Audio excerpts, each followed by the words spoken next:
want to say thank you for hitting play on this episode of Politics Not Included. I have just one thing to ask of you as you listen to this conversation.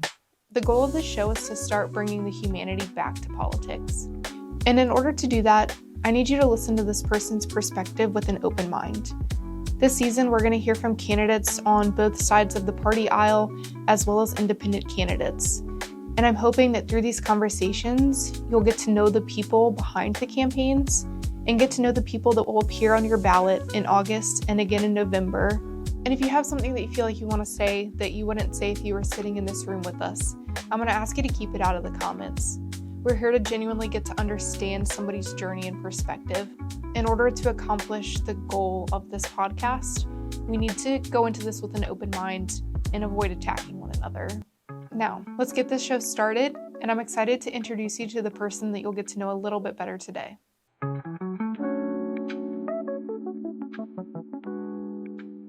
Just one note before we get started with today's episode. All candidates have been invited to appear as a guest on Politics Not Included. On today's episode of Politics Not Included, I'm joined by Dr. Sharilyn Ray, who is the independent candidate for governor in this 2026 election cycle.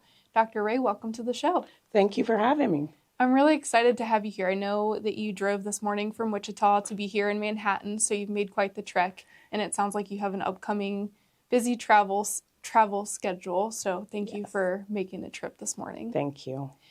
And speaking of traveling, you're running a statewide campaign. So what excites you most about running for office and getting to travel the state? I think what excites me the most is getting to know the people of Kansas, really hearing directly from the people that are impacted by policies, getting to visit and see outside of, sometimes we get stuck in our bubble, especially if we're in the city or if we're out in Western Kansas, but getting to be a part of seeing all of the history of our state and the people. Yeah.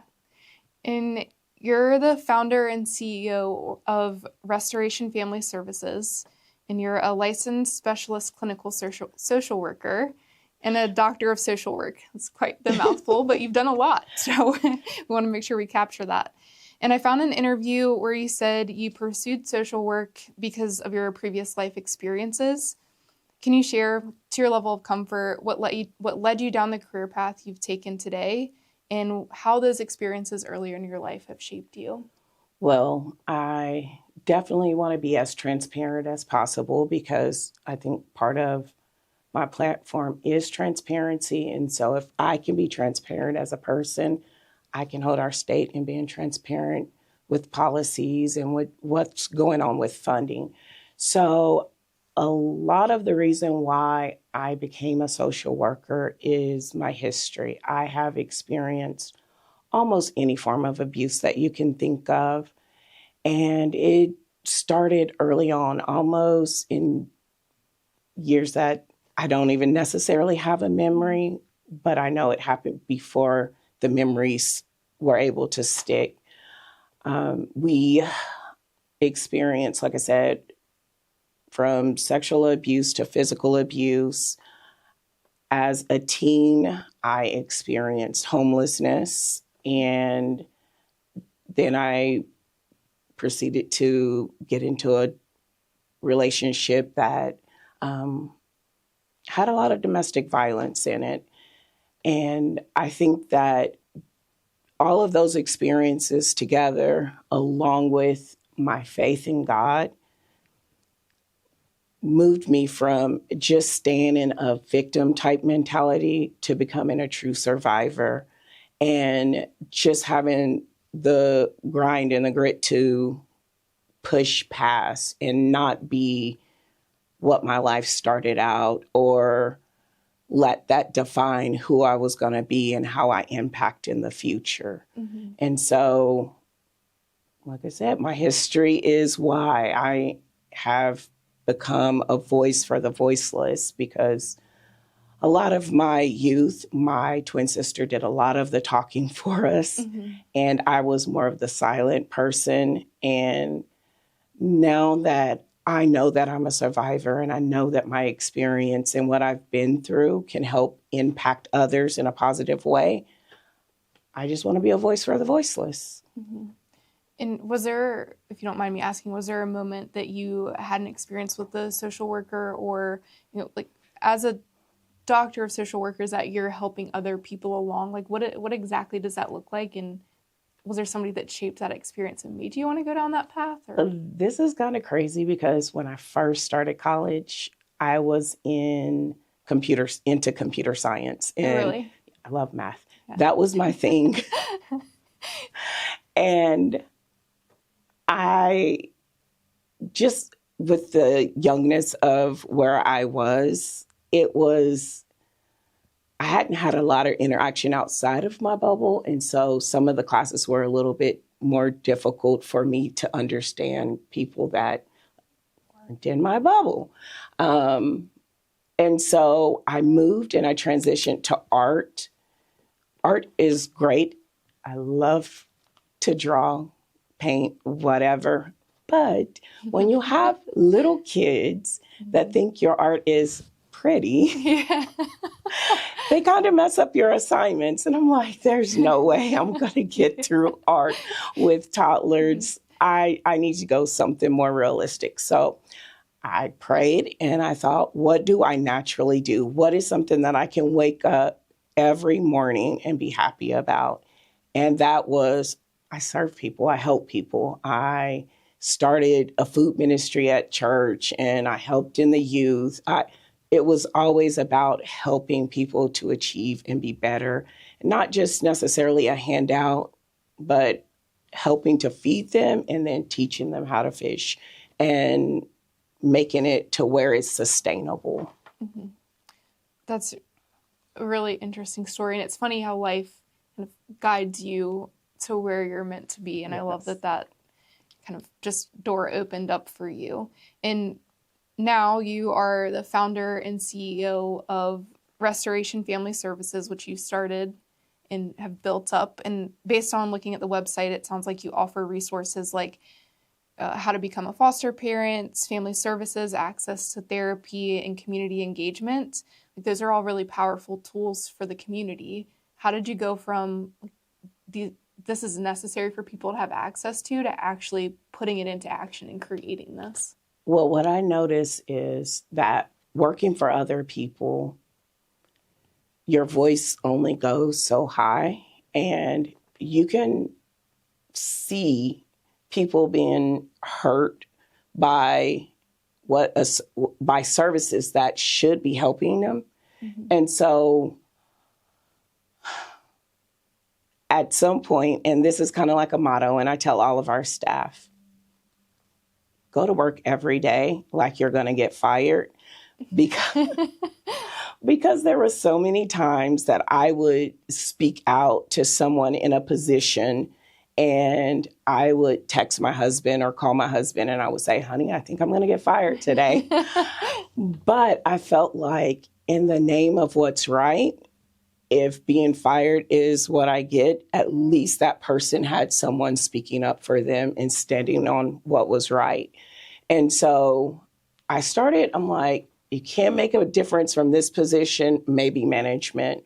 Then you realize you can't really make a huge difference from management.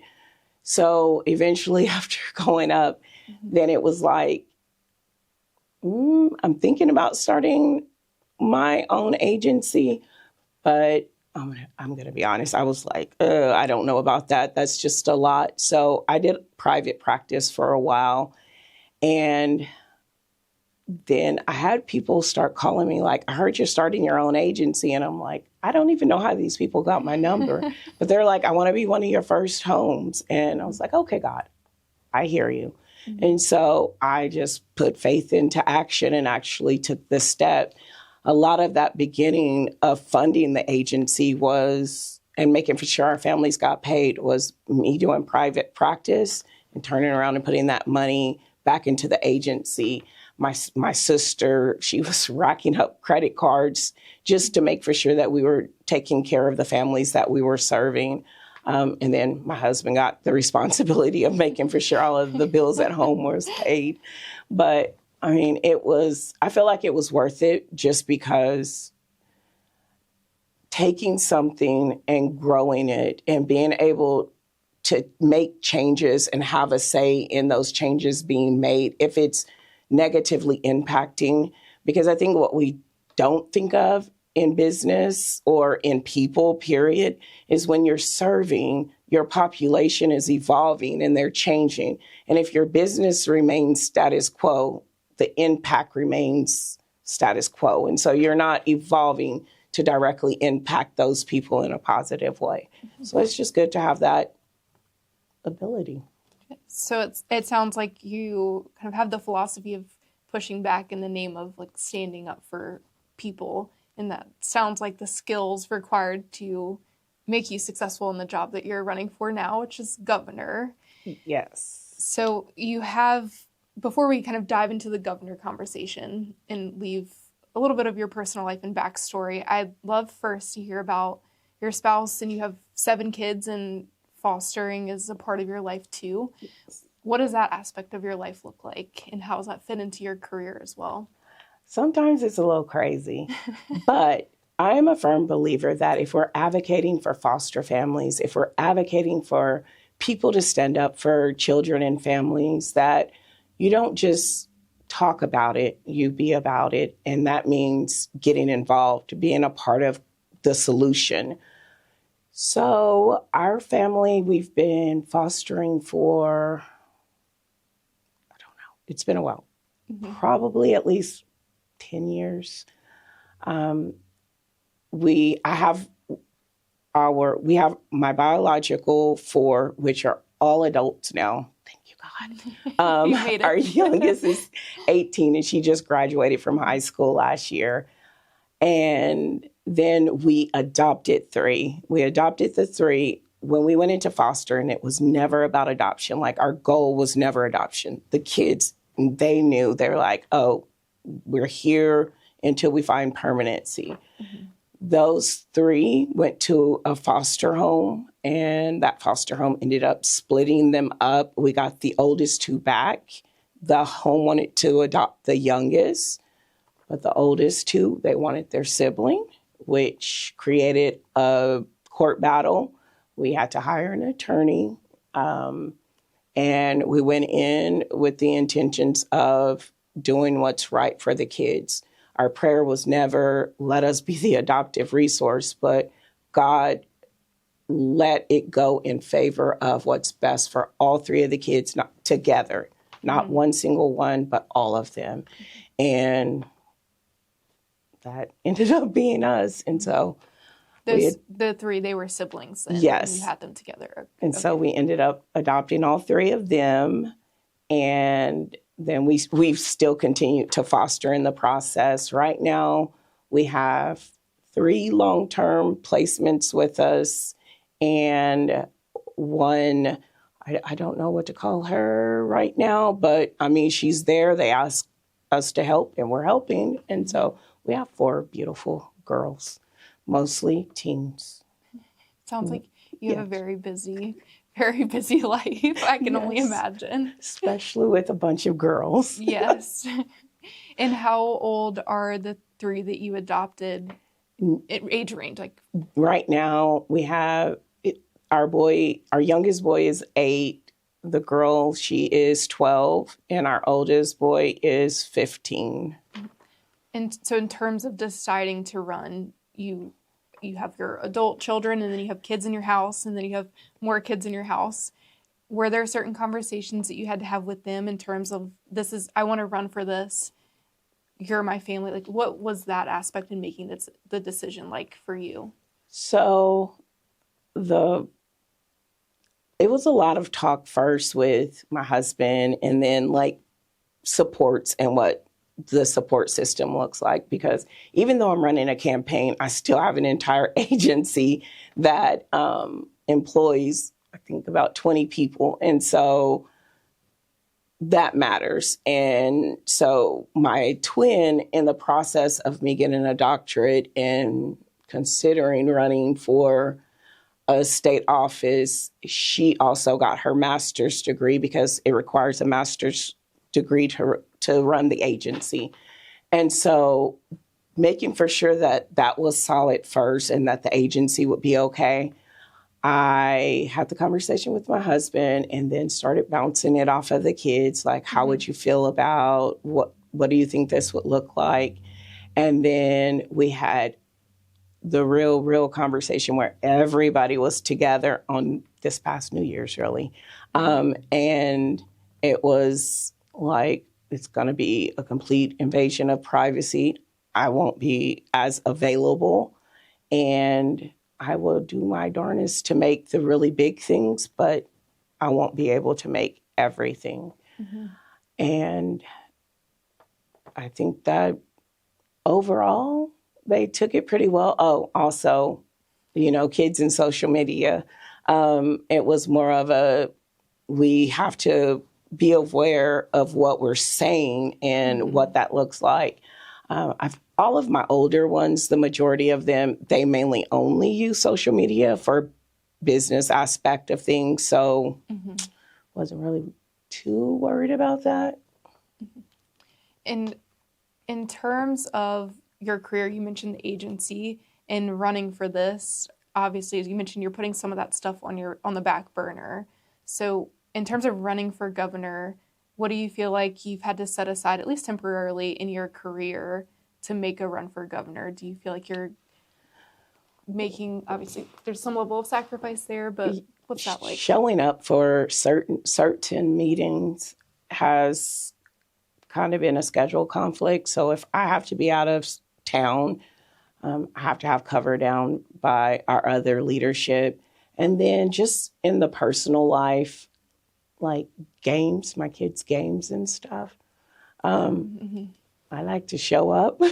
Yeah. Especially because I felt like I didn't have people showing up for me when I was doing sports as a youth. And so I try to be present. And so I am missing out on some of that.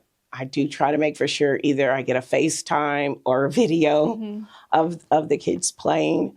I think, going back to that previous conversation, another conversation that I've had to have is, what will it look like for a governor to foster? Because I'm always going to speak things into existence as I want to see it.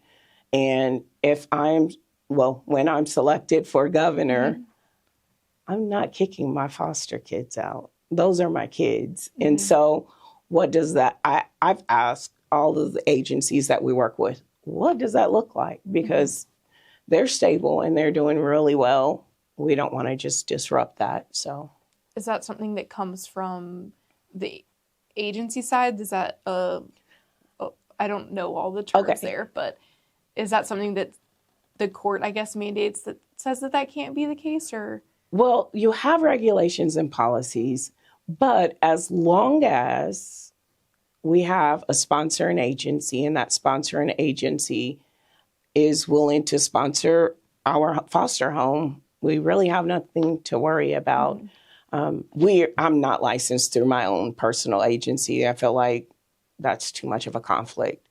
But the agency that sponsors us right now, they've said that that's not an issue. Okay, good. Yeah, I mean, your family comes first, right? And I imagine, too, there's a level for them, though, seeing you pursue this and go after this has to be inspiring.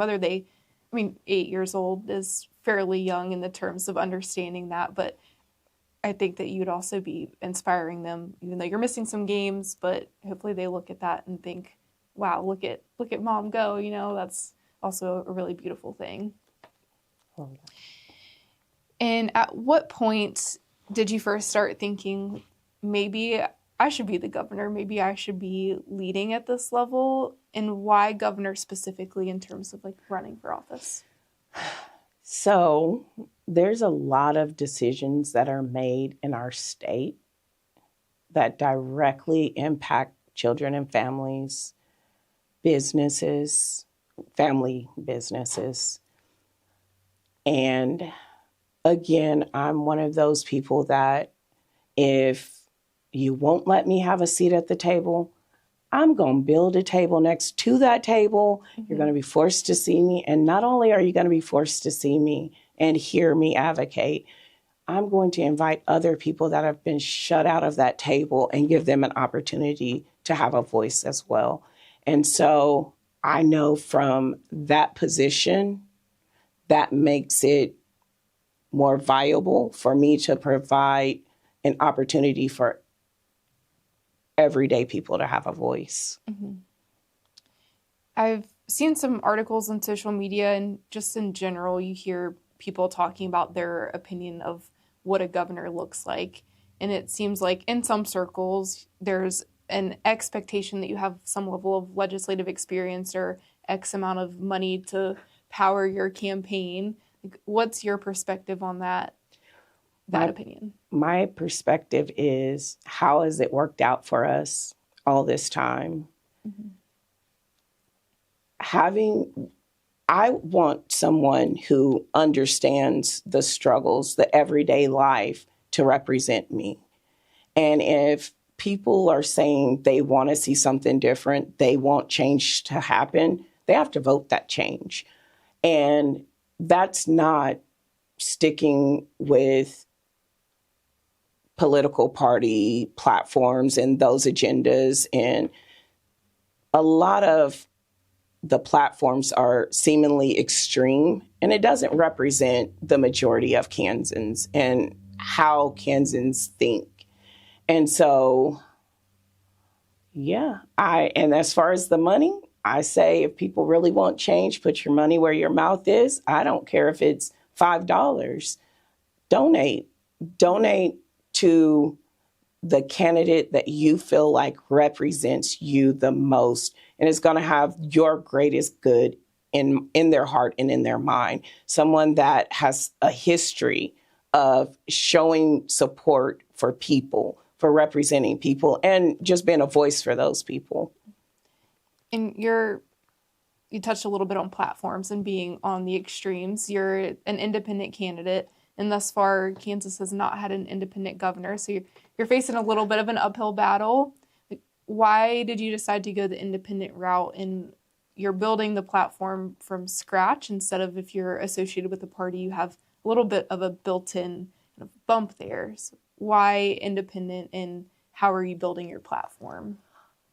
I strongly wanted a campaign and a platform that represented the people of Kansas. I didn't want to have to commit to things that I don't agree with, that hurt people. And I feel like when you agree to run for a particular party, you're obligated to put that party's interests first, not the people. And I don't want a big corporation to decide how people live their lives when it's not going to benefit them in the long run. Mm-hmm. So, I decided to be independent because most people aren't being benefited from having a partisan choice.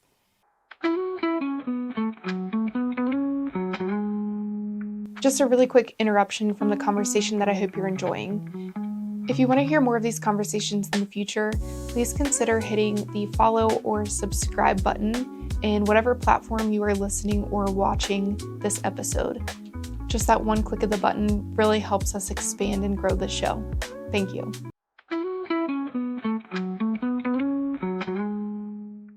When people go to the polls, I don't want to overgeneralize here, but there are some people that go to the polls and they don't know the name on the ballot, and so they will vote for people just based off of the letter next to their name, because they're making an assumption, kind of as you mentioned, that if you're associated with either being a Republican or a Democrat, you have some general values that you're sharing. How have you gone about sharing what your views are on issues that may be important to people to understand before going to the polls? I think the biggest thing has been not making it seem like it's a this or that, because I think with compromise comes benefits for everybody that is choosing to make that compromise. So could you say that your platform is more of solution oriented? So instead of saying this is my stance. Yes, we are going to people that are experts in their area. I feel that people want governors to be the expert in everything. I don't know one person that is an expert in everything. Mm-hmm. But what I've learned as a business owner is if you get the person that's excellent in math or accounting to handle the accounting, or the person that's excellent in leadership to be the director, or the person that has an inspiration for creating, to create programs, then you're using people's talents and then you're benefiting the mass. And as an independent, that is what we want, is to bring in the experts in the areas when it comes to water and agriculture. We want the people that know this in and out and have a passion for it day in and out to be the people with the voice at the table and helping to build this platform to where it benefits more Kansans. Yeah, that makes perfect sense. And sometimes you could almost make the argument that major things like that in terms of problem solving get overlooked by a stance on one very particular thing. So having kind of that mindset, I think, is really valuable and also a unique perspective, hence the independence. Is there anything that you wish that the public understood more about being an independent candidate, or is there any misconceptions you've come across about being an independent? A lot of times you hear that the independent is just there to take votes from one side or the other. That's not what this is about. It's not about taking votes from one side or the other. This is about getting Kansans to come together to unite for change. It's just not about a party at all. It's, if there was another word besides independent that we could use, and it represented and it stood for the people of Kansas, that's what we would use. It's about the people. And I feel that that's the biggest impact that, regardless, I want to have during this campaign, is speaking up for our everyday people. In terms of conversations and being an independent candidate, oftentimes if you look through news articles or social media posts, sometimes your name's not even included. And then other times, you're either at the bottom of the list or it's kind of seems like an afterthought simply because you have the word independent next to your name. How does that influence what you're doing? Does that bother you at all? Or I think that if I let it could be discouraging. Mm-hmm. But I think the more I choose to get out there and get to know the people of Kansas and let the people of Kansas know me as a person, we won't have to worry about how the news runs and who they choose to support or publicize or who they provide a platform for, because the platform is going to be the people of Kansas. Mm-hmm.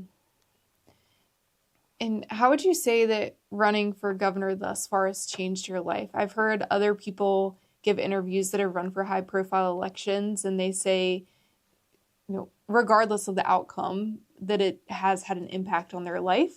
How would you say thus far has it impacted your life? Do you think it will continue to impact you in the future? It has impacted me. For people that know me, really know me, they know I'm not the person that likes to be on this side of the camera. Mm-hmm. I am not the person that even likes all eyes on me. I have traditionally not been the best public speaker. But when I have a cause or a purpose and I feel like I'm called to an area or space, I take it. I pray for the boldness and I move forward and I do it. I step outside of that comfort zone if it's going to benefit more people. So this campaign has definitely taken me outside of my comfort zone, but I'm okay with it. I'm here for the ride. Yeah, it's a very unique thing that you're doing. There's not many people in the world that can say that they have run for governor. So it is a very unique experience and something you don't know how to do until you're in it, right? Yes, and I'm so thankful to God for my campaign manager. God literally brought him to me. I was praying. I was hearing people talk about the money and you really need a campaign manager. And I'm like, God, I don't even know where to start. And Jaden reached out to me and it was just like fireworks. Yeah. It was perfect.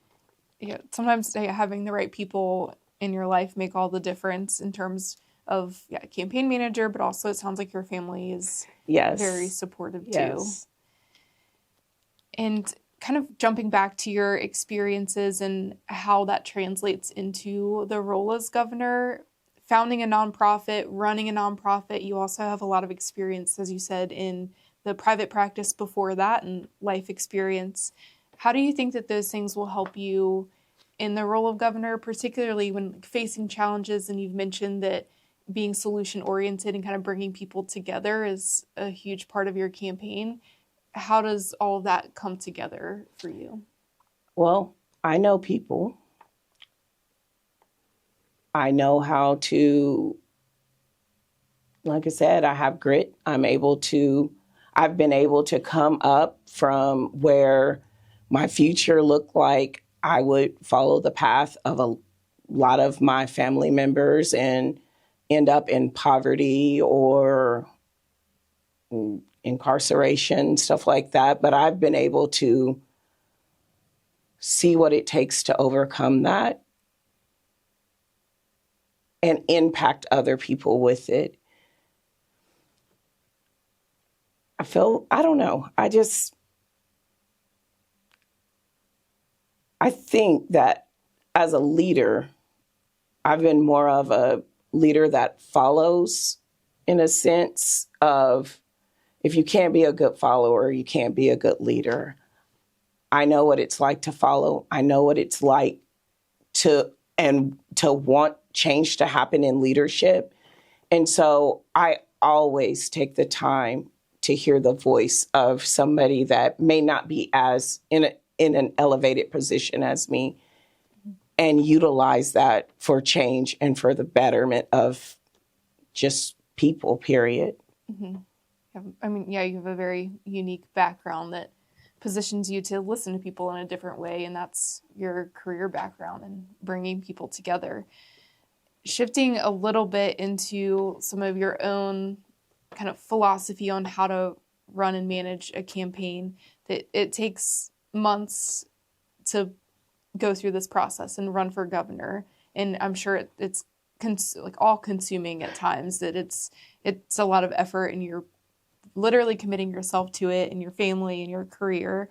And in November, it all comes down to one night. So how do you handle the mental side of putting so much into something for almost a year and then getting your response overnight? And you just have to move forward with that at that point, regardless of outcome. So I'm a person that walks blindly in faith anyway. So it does not bother me not knowing what that outcome is going to be. Mm-hmm. I'm just going to be obedient on the path. I'm excited to just have the opportunity to represent people, to use the space that I'm in to bring attention to our Western Kansas families that are struggling to maintain their farms and the acreage is being bought out. I feel like that is the biggest impact, being able to unite our people that are in the city with our people that are out west in the rural communities and give them all a voice and unity. Mm-hmm. That is the biggest impact. I know that November 3rd should be like the day that I'm just so excited and looking forward to. I am, but mm-hmm. The campaign is, and the impact of the campaign is the moment. In the moment is what's important to me right now. So you're a process person. Yes. The journey, I guess, getting there. And running for office, it puts you in a position, again, not many people experience, and I think it opens you up to certain levels of scrutiny and puts you, really just kind of opens you up for sometimes people to attack you in some cases. And you use social media as a platform to reach people. Have you had experiences with social media, and have you experienced anything that's, attacking might be a strong word, but how have you dealt with using social media? And the comments are a real thing when you're putting stuff out there. You got to limit your scroll time. Definitely, you have to limit your scroll time. I know that I've heard or seen people make comments like, who wants a therapist for governor? Well, me, I want a people person. I want somebody that represents me in office. And that's what I say. If the person that's sitting, making decisions for you and policies for you, don't represent you in any kind of way, has no idea what it's like to be in your shoes, are they really the perfect candidate for you? And so that, I think, just looking at the positive of, people are going to talk. There's always going to be negative people or people that choose to take the worst mental approach to things. But I have a choice on how I react to it. I have a choice on whether I allow that to penetrate and sink into my heart or make me run away crying, which I'm not running away. I don't care what adversities come up. I've traditionally been an overcomer, and I will stay an overcomer. So I'm in it for the long run, and I hope to help those people that have a negative connotation on me or an independent or a therapist to change that, because I know that I'm more than just a therapist. As you've heard, I'm a mom, I'm a believer, I'm a business owner, I'm an entrepreneur, I'm a survivor. I am so many more things than just a therapist. So, I take it, I let in what I need to let in and push out what isn't going to be beneficial. Mm-hmm. It is an interesting space to be in terms of social media, and people say things that not real. There has to be some level of realization that you're a person, you have feelings, and you're, like you said, you're so much more than just one thing. So sometimes it amazes me looking at comments, particularly in regards to people running for office or in office. Some of the things that people are willing to say shock me, even though I know that it's out there. It's just, you're a person at the end of the day. Right. We may not agree with everything or even the majority of things that maybe a candidate or someone that's in office may say or do. But yes, they are people. They have families, they have friends, they have a life outside of that position. And so, I try my hardest not to just go in on somebody, especially online. I just feel like that's become easy to do. And if you don't agree with something, email that person and ask for a lunch or to sit down so that you can hear the different perspectives, not to necessarily change your mind, but to hear from somebody else's experience, because experience dictates perception. And so, I like hearing other people's experiences. Yeah, there's definitely a fundamental difference between just straight up disagreeing with somebody, and again, attack may not be the best word, but you're just venting almost, versus truly trying to understand somebody's perspective, even if you don't agree. And yes, sometimes that line is unclear for people in posting. Yes. To move on a little bit to some of the logistics that you're having to go through, in order to file one, you have to have a lieutenant governor. How have you approached searching for a lieutenant governor in finding the right person? Lots of prayer. We have had a couple people that we've considered and even approached, but this is a big task, and asking people to either put their families on the back burner or their career or job on the back burner is a huge ask. And so we are wholeheartedly believing that the perfect lieutenant governor is going to, through all of the interactions that we're having, that person is, it's just going to fit in.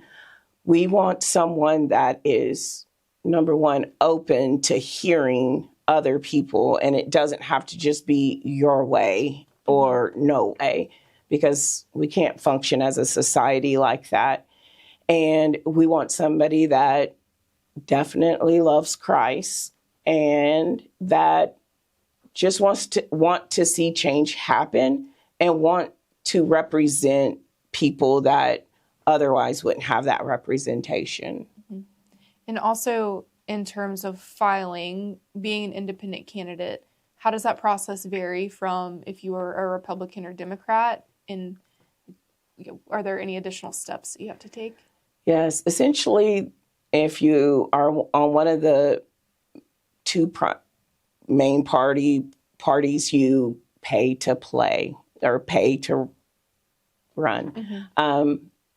For me as an independent, I have to have my lieutenant governor, and then we have to file that, and then we have to get 5,000 signatures from across Kansas, and then file that to be able to be put on the ballot in November.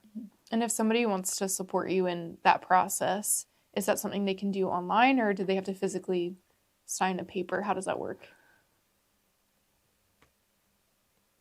They make it so difficult. I found that you could. My campaign manager feels like, let's not take the chance. So we're not taking the chance.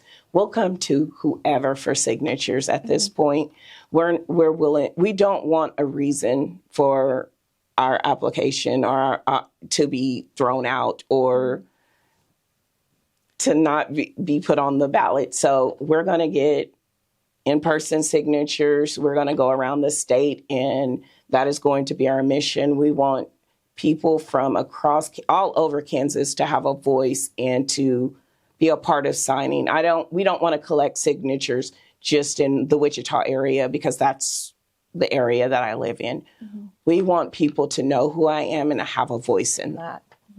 So if somebody does want to support you, could they send you an email and say, hey, I want to sign? Or I know you're going out across the state too. So They can. Will you be posting the email? I can put it in the show notes. Okay. So yes, at the info at rayforkansas.com, they can email, or the rayforkansas.com. They can get on the website and they can see a full list of our platform and what we're standing on, and they can even donate.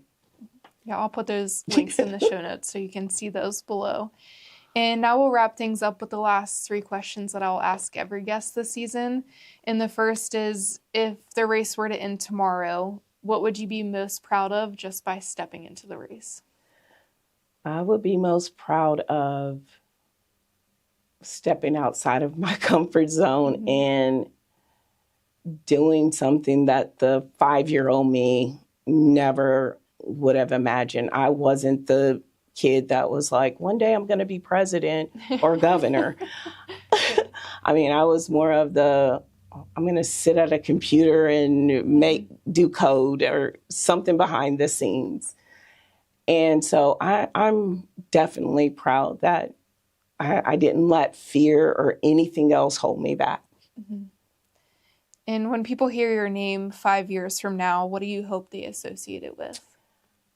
A woman of God, hope, change, and willing to be a voice regardless of the cost. And the last question is, why is voting important to you? And what would you say to the person that's not planning to vote this year? I would say it's important to me because every single vote counts. I know a lot of people feel like if it's not a candidate that resonates completely with them or that they completely agree with, they're just not going to vote at all. Not voting is still voting. You just give other people's voice more of a push up than what it would have had if you would have actually voted. So I say, vote. Of course, I want people to vote for me, but more than that, I want people to vote for who represents them and their best interests, who is going to be willing to give it all up to make for sure that you are safe, that your needs are met, that you have an opportunity, and that Kansas has an opportunity to really, truly be put on the map and be put first again. We're the heart of the land, and we're selling it all away to people that are extracting from our state. And so what is that candidate going to do for you? And if you feel like there's somebody that will, or that's at least close enough, vote. Mm-hmm. Yes.